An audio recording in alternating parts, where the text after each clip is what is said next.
with April Balascio, who turned in her father to police after discovering that her own dad was a serial killer, and she investigated so many of the murders he's now been convicted of. And joining us now, Joshua Dean, who helped untangle April's father's background in the popular podcast, The Clearing. Thank you, Joshua, for joining us. April, I want to pick up on our conversation. The first murder your father was convicted of that you helped research was when you were just 2 years old. Second grade. Second grade. And how old were you when he committed the last murder that he was convicted of? It was in 1996. So I don't, off the top of my head, I don't remember how old I was. That's okay. I lose count on purpose too. Listen, but so basically your entire, from second grade until you were an adult, your father was a murderer, a serial killer. Correct. And we actually suspect him of killing before then. When he was ultimately convicted in these trials, he led you to one of the crime scenes, or led investigators to one of the crime scenes. The murder he committed when you were in the second grade. When I was in second grade, he actually took my family, all of us, back to the crime scene. We didn't see any bodies or anything like that, but he actually took us back to the crime scene. And it was actually a crime scene, the spot that I took the Josh, and we went back and looked at it during the podcast. Josh, you had been pursuing April for 6 years. You wanted to get an interview with her, talk to her. She'd already helped in convicting her father, but she went silent. Yeah, I mean, she was under no obligation to talk to the media, and I think she decided she didn't want to. But in the 6 years between when she turned him in and when we started talking, a sort of mythology and legend of her father had sprung up online, and people started to like ascribe all these crimes to him that he didn't commit. He was basically accused of almost every unsolved murder in the last 50 years by certain people. So I think April was starting to get annoyed by that, thinking like, yeah, my dad was a monster, but he wasn't exactly that monster. What is behind the title, The Clearing?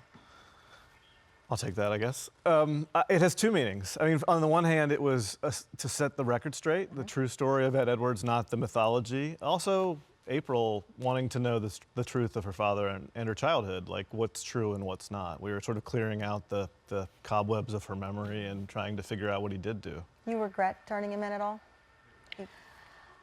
I don't regret turning him in. I believe that I did the right thing, but there's still guilt of turning. I mean, he was my father. I loved him.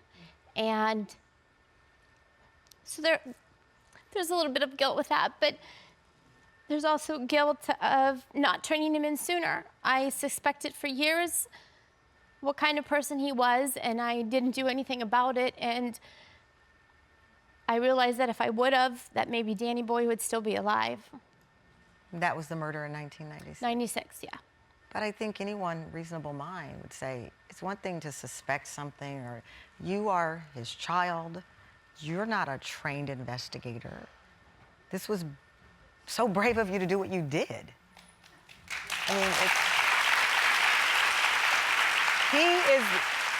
Ed Edwards is the person who confessed to the murders. Ed Edwards is the person who took someone's life. There's no guilt in anything that she did.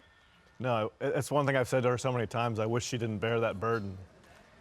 Like, it's not her responsibility. You know, we don't choose our parents. We're not responsible for what they've done, and she's done a lot already. Were you blown away the popularity of this podcast over there? What was it you think that attracted people to this story and April's journey here? I mean, I think true crime stories are a genre that people just love and are drawn to, but what elevates the story is that it has a real reason for being, you know? Like, April, it's not really about her dad. Yes, it's about her dad, but it's about her story of trying to